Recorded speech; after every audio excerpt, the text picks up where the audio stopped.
इस एग्जाम्पल में बात करें तो इस एग्जाम्पल में आप लोगों को क्या दे रखे हैं, ए और बी, कोई दो मैट्रिक्स आप लोगों को दी हुई है। आप लोगों से कहा गया है कि ए बी और बी ए फाइंड आउट कीजिए यदि दोनों एग्जिस्ट करती हैं तो देखना ए का ऑर्डर हमारे पास क्या है, 2 रो 3 कॉलम, तो 2/3। बी का ऑर्डर हमारे पास क्या है, 3/3। ए और बी के यही ऑर्डर हमें दिए हुए थे। अब यदि हम ए बी की बात करें तो ए कितना था, 2/3, बी कितना था, 3/3, दोनों सेम आ गए, तो मतलब ए बी हमारे पास पॉसिबल है, ए बी हमारे पास पॉसिबल हो जाना था। कोई दिक्कत है इस वाली चीज़ में। चलिए ऐसे यदि हम बी ए की बात करें तो बी का ऑर्डर कितना था, 3/3, ए का ऑर्डर कितना है हमारे पास, 2/3, ये सेम नहीं था, तो मतलब ये पॉसिबल नहीं है। तो इसमें मुझे क्या निकालना था, सिर्फ ए बी निकालना था। क्या निकाल देना था मुझे इसमें, सिर्फ ए बी। तो देखना यदि हम ए बी निकालें तो ए कितना था, 4 1 2 0 -5 3 इंटू बी की जगह क्या आया, 6 -1 1 -7 2 0 0 5 3, यही आना था हमारे पास में। कीजिए मल्टीप्लाई, पहली रो का पहले कॉलम से मल्टीप्लाई करते हैं, 4 × 6 24, प्लस 2 का मल्टीप्लाई किया -1 से -2, प्लस इसका मल्टीप्लाई किया इससे -5। ऐसे ही इस रो का सेकंड कॉलम से करें, -28 प्लस 4 -0, ऐसे ही इसका इससे करें, 0 प्लस 10 -15, यही आ जाना था। अब सेकंड रो का करते हैं पहले कॉलम से, तो कितना हुआ, 6 प्लस 0 प्लस 3, ऐसे ही सेकंड रो का सेकंड कॉलम से करें, -7 प्लस 0 प्लस 0, ऐसे ही हम इसका इससे करते हैं, 0 प्लस 0 प्लस 9, यही मिल जाना था हमारे पास में। तो अब देखना क्या रह जाएगा, 24 - 7 17, 6 + 3 9, -28 + 4 तो -24, -7 -5 और 9, यही हमारे पास ए बी कैलकुलेट होकर आ जाएगा। कोई दिक्कत इस वाली चीज़ में, आ गई बात सभी को समझ में। देखिए यदि हम इस एग्जाम्पल में बात करें तो इस एग्जाम्पल में पूरी आपको एक इक्वेशन दी गई है, एक मैट्रिक्स इंटू दूसरी मैट्रिक्स इंटू तीसरी मैट्रिक्स = 0, मतलब पूरी की पूरी एक इक्वेशन हमें दी गई है और हमें निकालना क्या है, then find the value of x. तो हमें एक्स की वैल्यू फाइंड आउट करनी है, इतनी सी बात हमारे पास आनी थी। तो देखना जिस चीज़ की वैल्यू हमें फाइंड आउट करनी होती है उसमें कोई इक्वेशन हमारे पास होनी चाहिए और उस इक्वेशन को सॉल्व करके हम उसकी वैल्यू कैलकुलेट कर देते हैं, यही तो प्रोसेस होती है हमारे पास में। तो अब ऐसी कंडीशन में हम क्या करें, ऐसी कंडीशन में मुझे इन तीनों मैट्रिक्सों का आपस में मल्टीप्लाई करना है और मल्टीप्लाई करने के बाद एक्स में 100% कोई ना कोई एक इक्वेशन आएगी, उस इक्वेशन को सॉल्व करके हम एक्स की वैल्यू निकालेंगे, यही होगा हमारे पास में।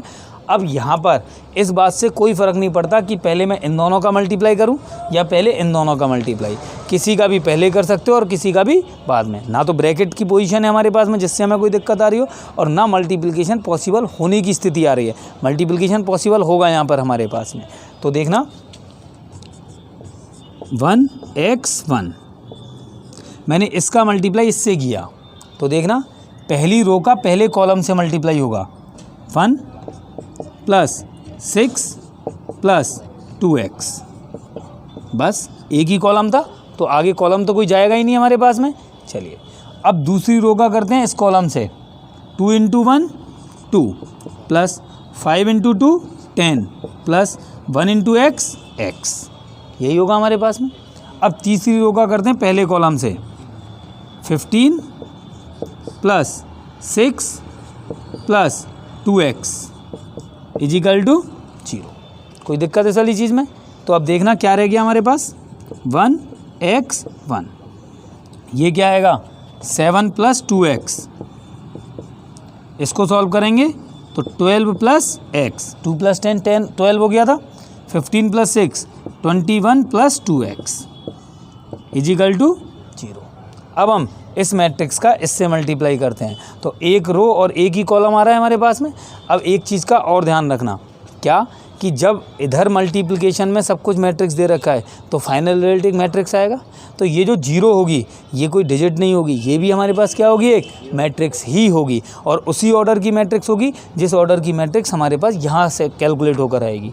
क्लियर? तो देखना कीजिए मल्टीप्लाई, इसका मल्टीप्लाई किया इससे 1 इंटू दिस तो 7 + 2x प्लस x का मल्टीप्लाई करेंगे इससे तो x into 12x plus x into x square plus 1 का मल्टीप्लाई करेंगे इससे 21 + 2x।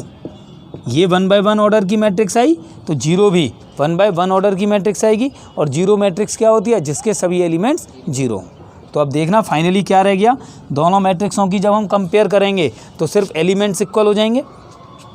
x square plus 2x plus 12x तो 14 + 2 16x plus 7 + 21 28 is equal to 0।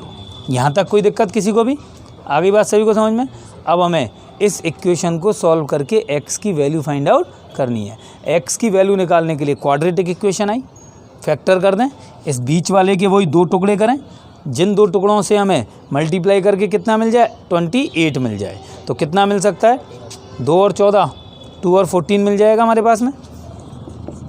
x square plus 2x plus 14x plus 28 is equal to 0। क्या रह गया, x कॉमन लोगे इन दोनों में से, x प्लस 2 प्लस 14 कॉमन लोगे इन दोनों में से, x प्लस 2 इजिकल टू 0। अब x प्लस 2 दोनों में से कॉमन आ गया, क्या बचेगा, x प्लस 14 इजिकल टू 0। अब या तो x प्लस 2 इक्वल टू 0 या x प्लस 14 इजिकल टू 0। तो x प्लस 2 इक्वल टू 0 या x प्लस 14 इजिकल टू 0। तो इससे x इजिकल टू कितना आया, -2 या x इजिकल टू कितना आएगा, -14। इस तरीके से हम इन वैल्यू को कैलकुलेट करेंगे। देखिए यदि हम इस एग्जाम्पल की बात करें, if a - 2i is equal to this then find a into a transpose. मुझे ये कैलकुलेट करना है, a इंटू a ट्रांसपोज। यदि मुझे a पता हो तो a की वैल्यू रख देंगे और a ट्रांसपोज a के पता होने पर हमें निकल कर आ जाएगा। यदि इस क्वेश्चन में सीधा सीधा उसने मुझे a दिया होता तो मैं क्या करता, उसका ट्रांसपोज करता, a मेरे पास होता, a का ट्रांसपोज निकल के आता और a इंटू a ट्रांसपोज करता तो मेरे पास वैल्यू निकल कर आ जाती। लेकिन दिक्कत कहाँ है, उसने दिया है a - 2i, तो पहले तो मुझे a निकालना है। a कैसे निकलेगा, a इजिकल टू, इसको इधर ले जाओगे तो 2i प्लस का हो जाएगा, 2i किसका हो जाना था, प्लस का। तो देखना -1 2 -3 -2 1 1 3 -1 0 प्लस इसको उधर ले गए 2i तो 2 और i की जगह हमने क्या रखा, 1 0 0 0 1 0 0 0 1, यही होगा। अब a निकालने के लिए पहले तो इसमें 2 से मल्टीप्लाई करूँगा, जो भी कुछ रिजल्ट आएगा उसको मैं इसमें ऐड कर दूंगा तो हमारे पास a निकल कर आ जाएगा। तो देखना क्या रह जाना था हमारे पास, -1 2 -3 -2 1 1 3 -1 0 प्लस जैसे इसमें 2 का मल्टीप्लाई करोगे तो 2 0 0 0 2 0 0 0 2, यही रह गया हमारे पास में। अब हम इन दोनों मैट्रिक्सों को आपस में ऐड कर देते हैं तो क्या मिलेगा हमारे पास में, -1 + 2 तो प्लस का 1, 2 + 0 2, -3 + 0 -3, -2 + 0 -2, 1 + 2 3, 1 + 0 1, 3 + 0 3, -1 + 0 -1, 0 + 2 2। ये हमारे पास क्या निकल कर आ गया, a। कोई दिक्कत इस वाली बात में? चलिए जब a आ गया तो हम क्या निकाल सकते हैं, a ट्रांसपोज। a ट्रांसपोज निकालने के लिए जो रो हैं उन्हें कॉलम बना देंगे और कॉलम को रो बना देंगे। तो इसकी पहली रो को मैंने पहला कॉलम बनाया 1 -2 3, पहली रो को पहला कॉलम बनाया, 2 3 -1 को हमने दूसरा कॉलम बना दिया और -3 1 2 को हमने तीसरा कॉलम बना दिया। -3 1 2। कोई दिक्कत इस वाली चीज़ में? आ गई बात समझ में? अब मुझे निकालना क्या था, A इंटू A ट्रांसपोज। तो देखना A इंटू A ट्रांसपोज, तो पहले A की वैल्यू रखूँगा 1 2 -3 -2 3 1 3 -1 2। यही आना था हमारे पास में।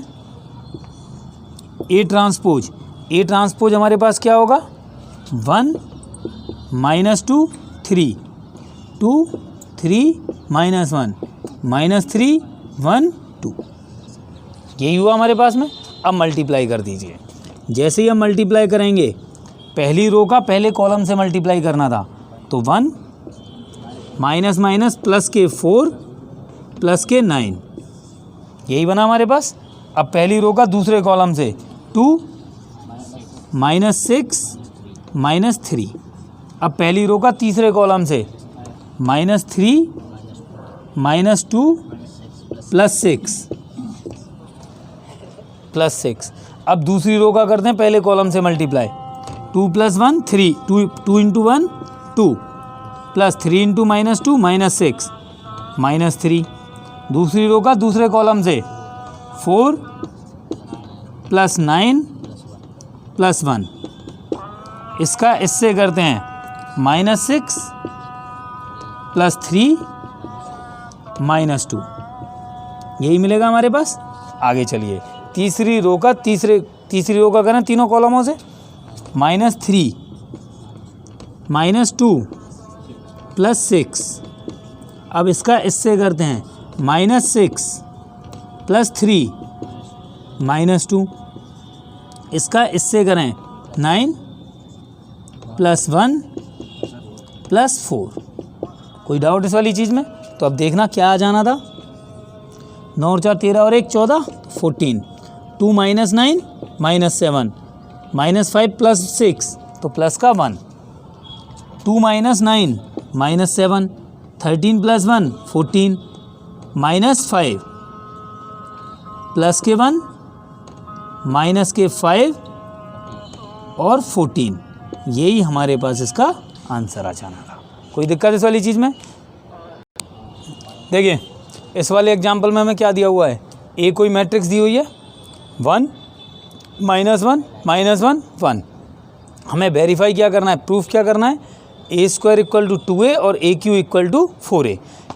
इन्हें दोनों को ही प्रूफ करने के लिए जब हमें A² प्रूफ करना है तो पहले A² निकाल दूं और उस A² में ही जब A से मल्टीप्लाई कर दिया जाएगा तो AQ आ जाएगा, यही तो बात होगी। तो चलिए पहले हम A² निकालते हैं। A² का मतलब क्या होना था, A इंटू A।